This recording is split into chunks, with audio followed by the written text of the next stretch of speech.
जय गुरुदेव। ज्योतिष विद्या के अध्ययन की इस यात्रा में पुनः एक बार आपका स्वागत है। आइए इस यात्रा के अंतर्गत आज 76वें भाग की हम चर्चा करेंगे। 75 भाग आपके समक्ष प्रस्तुत हो चुके हैं। 76वें भाग में सुख भाव के संबंध में अथवा सुख भाव से क्या क्या हमें देखना चाहिए, किस प्रकार से उसका निर्णय करना चाहिए, इस संबंध में आज हम चर्चा करेंगे। आप सभी भली भांति जानते हैं कि सुख स्थान हमारी कुंडली का ये वाला स्थान होता है। ये हमारा लग्न भाव हुआ और यहां से चौथा भाव 1 2 3 4 चौथा भाव सुख से संबंधित भाव माना गया है। प्रत्येक भाव का चौथा भाव, मान लीजिए ये हमारा सुख है। अब यहां से हम लोग क्या क्या देखते हैं, सामान्य रूप से व्यक्ति के जीवन का जो भी सुख है, जिस व्यवहार को करके मुझे सुख मिलता है, सुख का अर्थ मन का सुकून, मन की शांति, मन की प्रसन्नता, तो मेरे जीवन की जो प्रसन्नता है, मेरे भीतरी जो खुशी है, उसका डायरेक्टली जो संबंध है वो यहां से है। और इसी भाव से जातक जातिका के माता के बारे में भी चर्चा होती है, माता के बारे में भी देखा जाता है। क्योंकि हमारा जो सुख है सीधे सीधे तौर पर माँ के साथ जुड़ा हुआ होता है। अगर माँ मेरे समक्ष है तो मैं सुखी हूं, ये बात मानी जाती है। इसलिए सुख के साथ में माता का बहुत घनिष्ठ संबंध देखने को मिल जाता है। अब हमारा सुख यहाँ पर है, तो इससे चौथा भाव, ये वाला जो भाव हुआ, ये हमारी माँ का सुख हुआ, या हमारे सुख का सुख हुआ।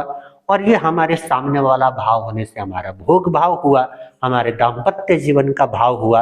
तो दाम्पत्य जीवन का सुख कौन सा है? हमारा प्रोफेशन, हमारा कारोबार, इसका सुख इस भाव में है और इसका सुख इस भाव में है।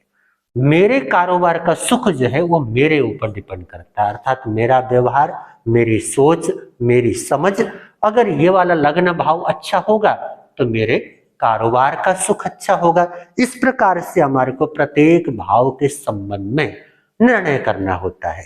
तो चलिए आज हम सुख भाव के बारे में विस्तार से बात करने का प्रयास करते हैं कि सुख भाव से क्या क्या चीजें हम देख सकते हैं या कौन कौन सी चीजों का हमें विचार कर लेना चाहिए। तो यहाँ पर कुछ चीजें लिखी गई हैं, हम क्रमशः एक एक पॉइंट के बारे में बात करेंगे। सबसे पहले इस बात को समझे कि पेट भरने वाला घर, ये जो घर है पेट भरने वाला, क्योंकि सबसे पहला सुख भोजन का सुख होता है। रूटीन में हमारे को भोजन चाहिए। भोजन अगर प्राप्त नहीं होगा तो सब कुछ पा करके भी जीवन में सुख की हम कल्पना नहीं कर सकते। तो भोजन का संबंध डायरेक्टली हमारे सुख के साथ जुड़ा हुआ है। और चौथा भाव है हमारा पेट भरने वाला भाव है, हमारे को संतुष्ट करने वाला भाव है।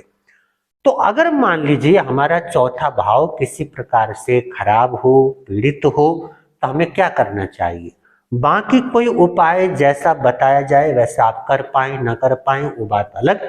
नॉर्मली चौथे भाव को अच्छा करने के लिए सीधा ये पेट भरने वाला भाव है, पेट भरने वाला घर है, तो आप दूसरे का पेट भरना शुरू कर दें। और कुछ नहीं, न सही आप चींटी को, चिड़िया को, साधारण जो जीव जंतु हैं उनको कुछ खिलाना शुरू कर दें। जब आप दूसरे का पेट भरना शुरू करोगे तो आपका ये वाला भाव ऑटोमेटिकली अच्छा होना शुरू हो जाएगा, आपका सुख बेहतर होना शुरू हो जाएगा।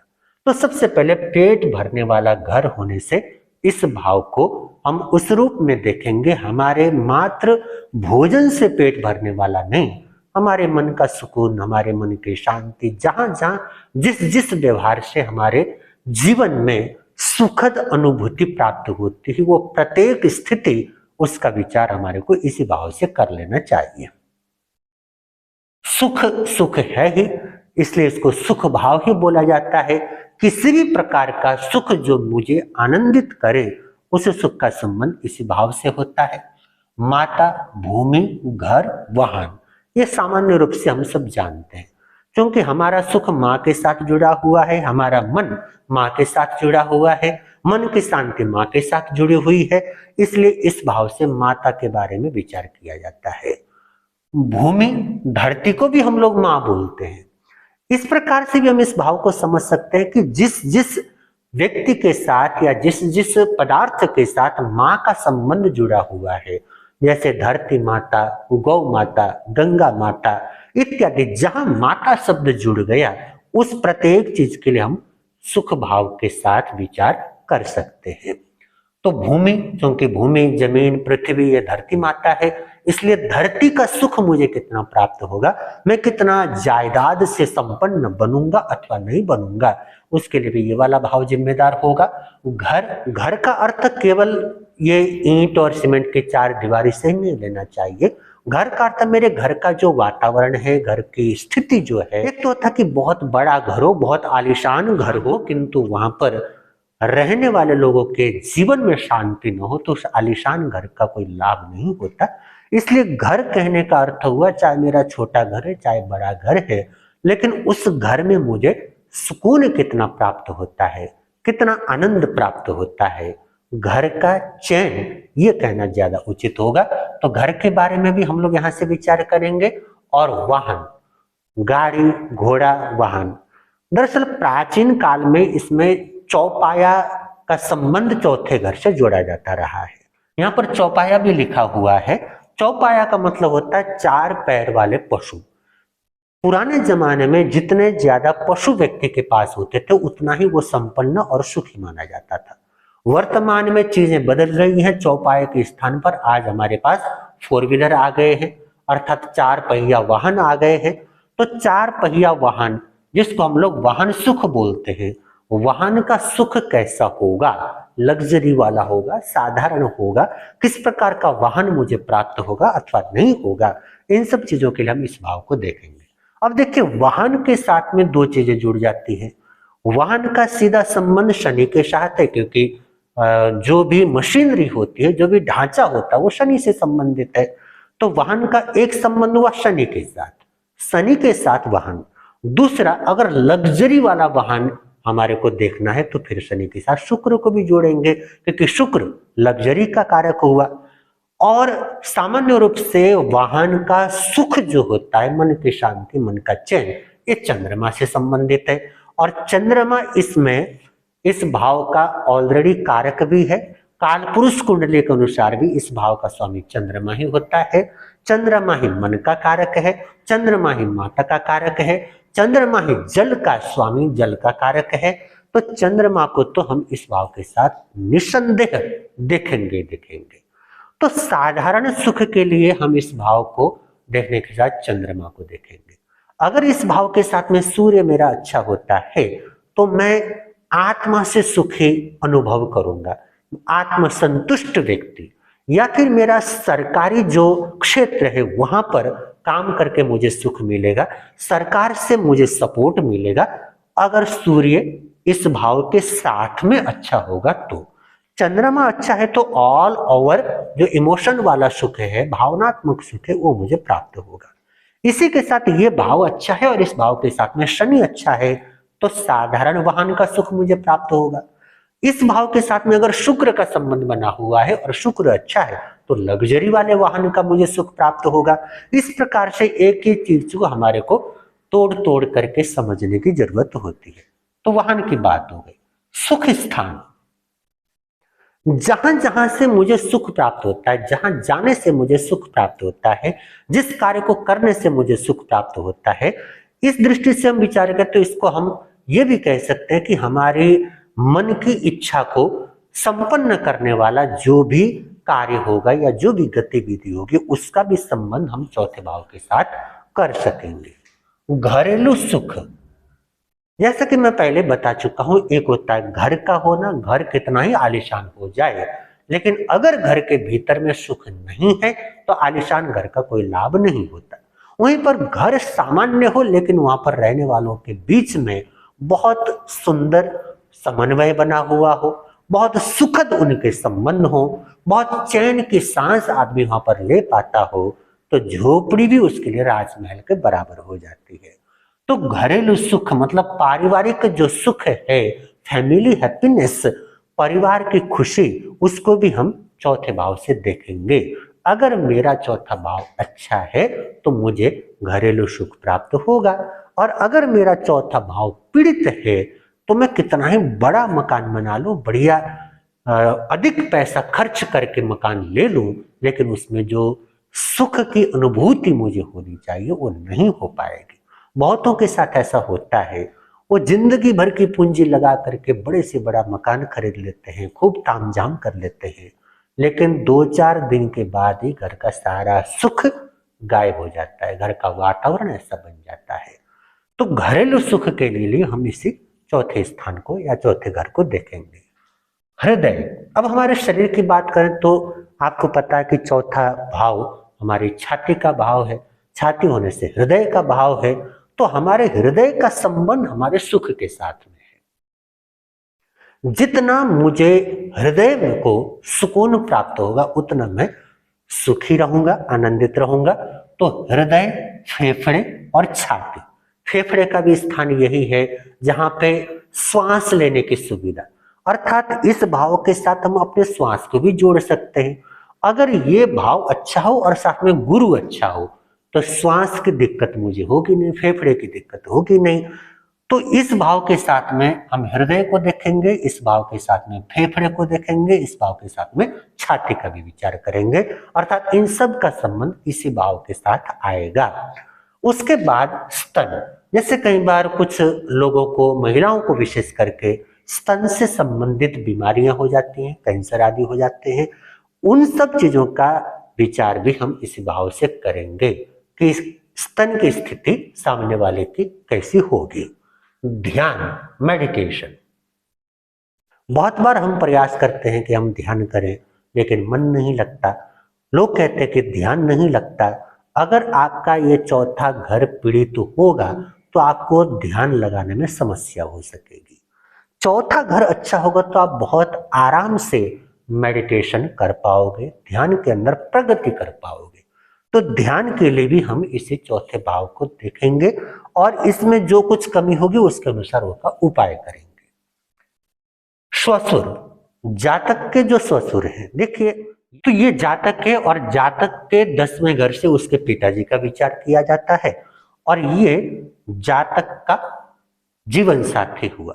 तो ये जातक का जीवन साथी है, अर्थात अगर आप पति हैं तो आपकी पत्नी का घर ये है, और पत्नी के पिताजी का विचार इस घर से 10वें घर से करेंगे।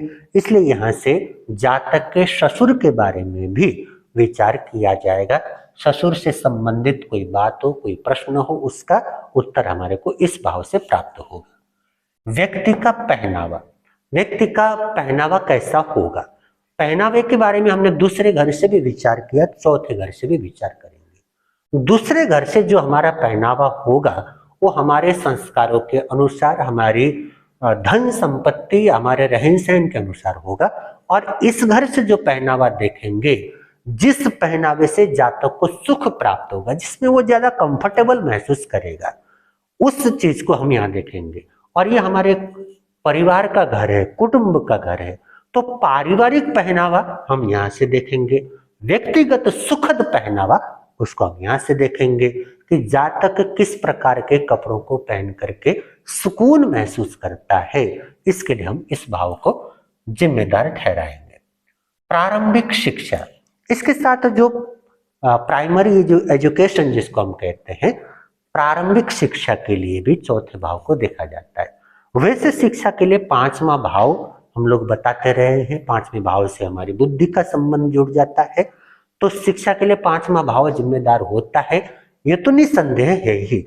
लेकिन प्रारंभिक शिक्षा, प्रारंभिक शिक्षा का अर्थ क्या कि प्राइमरी से लेकर के 12th तक की, अर्थात 12वीं तक की लगभग जो शिक्षा होगी उसका संबंध चौथे भाव से होगा।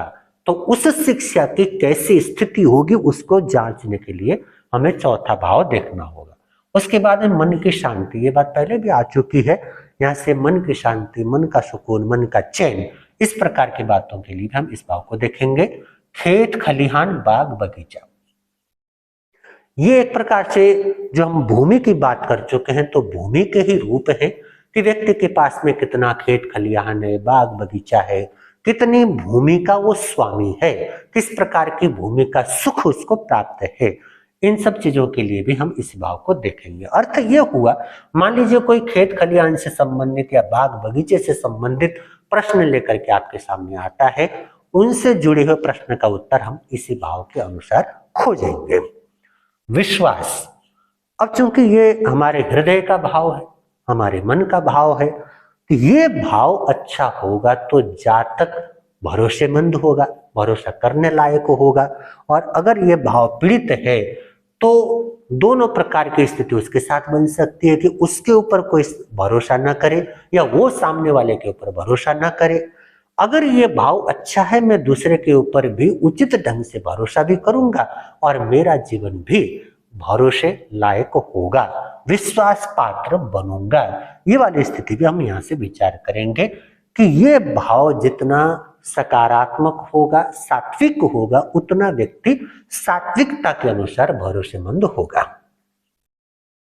झूठा आरोप, विश्वास के साथ में झूठा आरोप। अब ये जो झूठा आरोप है, मान लीजिए अगर मेरा ये भाव पीड़ित है क्योंकि मेरे सुख का भाव है, तो झूठा आरोप लगता है तो सबसे पहले मेरा हृदय पीड़ित होता है।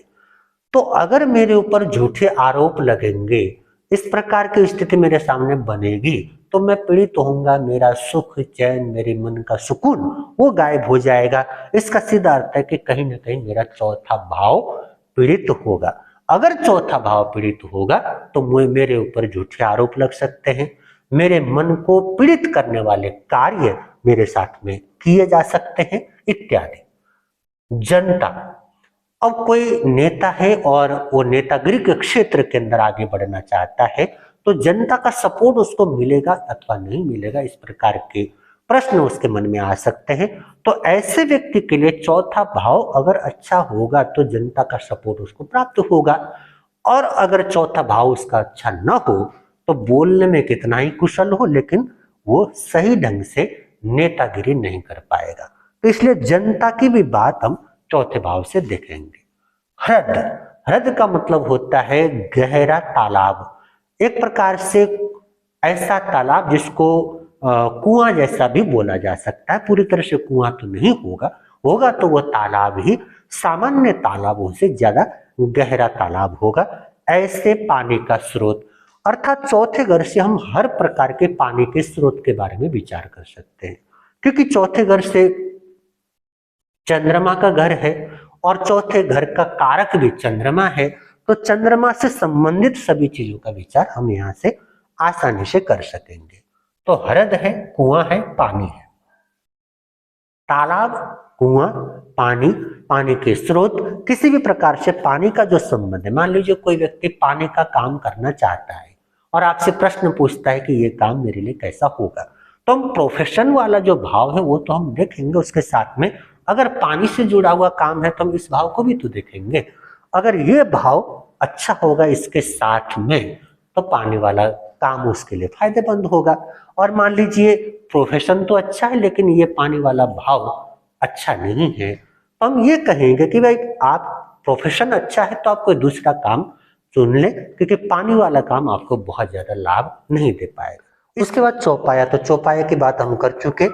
चौपाया अर्थात चार पहिया वाहन इत्यादि का सुख भी हम इसी भाव से देखेंगे। मातृपक्ष, क्योंकि माता का यह भाव है, माता का घर है, तो माता के साथ में मातृपक्ष, आपका ननिहाल कैसा होगा, मातृपक्ष के साथ जुड़ी हुई सामान्य चीजें, उसके लिए हम इस भाव से विचार कर सकते हैं। शुद्ध बुद्धि, और क्योंकि ये बचपन का समय है जिस समय व्यक्ति की बुद्धि एकदम शुद्ध होती है, जब वो माता पिता के दिशा निर्देश के अंदर पलता है, बढ़ता है, उस समय की जो शिक्षा है वो इस भाव से देखी जाती है। तो उस समय जिस प्रकार की शिक्षा बच्चे को प्रदान की जाएगी वो शिक्षा उसके जीवन भर उसको दिशा देने वाली होगी। तो शुद्ध बुद्धि की जो स्थिति है उसके लिए भी हम इसी भाव को विचार करेंगे। उसके साथ में शिल्प, शिल्प का मतलब हुआ कि यहाँ से क्योंकि हमारे जीवन का सुख, हमारे जीवन की खुशी, हमारे जीवन की हॉबीज, उन सब चीजों को देखा जाता है। तो किस प्रकार का शिल्पी बन के व्यक्ति अपने जीवन का विकास करेगा, कैसे कार्यों में वो प्रगति करेगा, कौन कौन सी चीजों के अंदर वो खुशी खुशी जुड़ेगा। इसको हम इस रूप में भी समझ सकते हैं, शिल्प की बात हमारे यहां से भी आई थी, शिल्प की बात हमारे यहां से भी है। तो ये वाला भाव पारिवारिक भाव है, पारिवारिक वातावरण का भाव है, हमारे कुटुंब का भाव है। इस भाव से प्राय करके हम हमारे पारिवारिक जो शिल्पी स्थिति है उसका विचार करते हैं, और यहां से व्यक्ति के भीतर की जो इच्छा है, मान लीजिए कोई संगीत के क्षेत्र में आगे बढ़ना चाहता है, कोई चित्रकला के क्षेत्र में, कोई काव्य कला के क्षेत्र में, या कोई अन्य प्रकार से अपने जीवन में किसी हुनर को डेवलप करता है, तो उस प्रकार की शिल्पी वाली जो प्रवृत्ति है उसको भी हम यहां से देखेंगे। शास्त्रीय ज्ञान, उसके साथ ही शास्त्रीय ज्ञान व्यक्ति के पास कितना होगा, नहीं होगा। शास्त्रीय ज्ञान की क्या स्थिति होगी, क्योंकि ये प्राइमरी एजुकेशन का घर है, तो वहां पर प्रारंभिक रूप से शास्त्रीय ज्ञान कितना व्यक्ति को प्राप्त हो सकेगा, नहीं हो सकेगा। तो शास्त्रीय ज्ञान को लेकर के भी हम इस भाव पर फोकस करेंगे। झूठा आरोप, इसकी बात आ चुकी है। और दुख, क्योंकि ये सुख स्थान है तो सुख के साथ दुख भी जुड़ा हुआ होता है, दोनों एक ही सिक्के के दो पहलू है। सुख है तो ठीक, नहीं होगा तो दुख होगा। तो इस भाव का संबंध जितना अच्छा होगा उतना व्यक्ति के जीवन में सुख अच्छा होगा, वहीं पर यह भाव जितना पीड़ित होगा, जितना खराब होगा, उतना व्यक्ति को दुख का सामना करना पड़ेगा। एक चीज और विचार कर ले हम लोग, ये हमारा सुख का भाव है। अब जरूरी नहीं कि एक व्यक्ति को जिस चीज से सुख मिलता है दूसरे को भी उसी से मिले, ऐसा तो कतई आवश्यक नहीं है। हर व्यक्ति का सुख अलग अलग प्रकार का होता है। जिस व्यक्ति की जैसी प्रवृत्ति होती है वैसा उसका सुख होता है। तो व्यक्ति के स्वभाव को हम यहां से देखते हैं, जैसा उसका स्वभाव होगा, अर्थात लग्न में जैसा ग्रह होगा। मान लीजिए यहां पर अगर सूर्य अच्छा है तो इसका मतलब है कि जातक के अंदर प्रवृत्ति, जातक की नेचर कैसी होगी, जातक समय पाबंद होगा, ऊर्जावान होगा, दिन में काम करने वाला होगा, रात्रि में आराम करने वाला होगा। सूर्य के जो जो गुण हैं वो उसके अंदर आएंगे। और ऐसा व्यक्ति सुख कब पाएगा कि सामने वाला व्यक्ति भी समय पाबंद हो, सामने वाला व्यक्ति भी दिनचर्या उस ढंग से डेवलप करे जैसे वो करता है। अगर उस रूप में सामने वाला व्यक्ति करता है तो वहां पर उसको सुख मिलेगा। वहीं पर उसके उलट हो जाए तो फिर उसको सुख प्राप्त नहीं होगा। तो हमारा जो नेचर है लग्न भाव, लग्न भाव का संबंध चौथे भाव के साथ है। तो जैसा लग्नेश होगा, जैसा लग्न भाव होगा, लग्न भाव की जैसी स्थिति होगी, उसी के अनुसार जातक का सुख निर्धारित होगा। तो जिस प्रकार का मनोभाव मेरा होता है वैसा ही सुख मुझे अच्छा लगता है। तो डायरेक्टली यहां से हम ये नहीं कहेंगे कि ऐसा होने से इसका सुख मिलेगा। लग्नेश का संबंध कैसा है, लग्न भाव का संबंध इसके साथ में कैसा है, तो जैसा लग्न भाव का संबंध चौथे भाव के साथ में होगा उसी प्रकार का सुख व्यक्ति को प्राप्त हो सकेगा। मान लीजिए लग्न भाव में क्रूर ग्रहों का संबंध ज्यादा हो, यहाँ पर क्रूर ग्रह ज्यादा स्ट्रॉन्ग हो, तो व्यक्ति कई बार अशुभ कार्यों में प्रवृत्त होता है, अशुभ स्वभाव वाला होता है। अब ऐसे व्यक्ति को अच्छे कार्यों में सुख थोड़ी मिलेगा, वो तो अशुभ कार्यों में ही सुख खोजेगा। अब उसका संबंध वैसा बन रहा है तो उसको अशुभ कार्यों से सुख मिलेगा। यहाँ पर लग्न भाव अगर सात्विक ग्रहों से युक्त हो, लग्न भाव में सात्विक ग्रहों का, सात्विक राशि का या सात्विकता का प्रभाव ज्यादा होगा, तो इस भाव में जितनी ज्यादा सात्विकता वाली चीजें होंगी उनसे जातक को सुख मिलेगा। तो इस प्रकार से हमारे को लग्न भाव से जोड़ करके ही देखने की जरूरत होती है। तो ये हमारा सुख भाव हुआ, और सुख का मतलब हमारे मन की शांति, मन का सुकून। जिस जिस कार्य से मेरा मन शांत हो, मेरा मन प्रसन्न हो, उस प्रत्येक कार्य का विचार हमें इस भाव से कर लेना चाहिए या किया जा सकता है।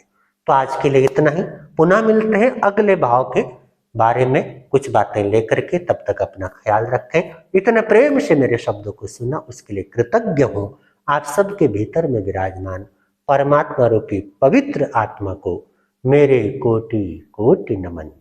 जय गुरुदेव।